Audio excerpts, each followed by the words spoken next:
ngasi Prime Minister na Imphal laktuna sangaramba project singi manungda amo oriba Imphal Smart City Mission gi manungsanna thangal lambi hariba lambi asida miyamgi oiba achowa mityeng nafam amadi miyamna lamkoiba singisu pukning huna chingchenba yaw mafam amagi saktam miyamna uri kaithel anigi mayaida hana thangal bazar gi lambi haina su khangnaba lambi asida Fazaraba maigi leiting sing amadi leisu kaya thaduna mafam asi miyamna pukning huwa mafam amadi oiri hana mafam asi amot akai amadi manam namthiba kaya chelaga langkoiba sing lakpada lamdam sigi mai sopningai oirambani adu ngasigi paliba lenga asigi Smart City Mission gi makhada paikhalakliba thorang asi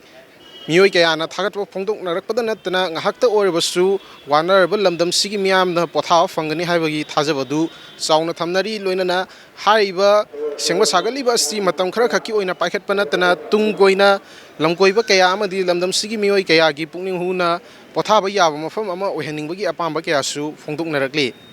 cameraman sanaga loinana Elite News ki damak paudam jariba Moirangtheng Manbarel Ima Kaithel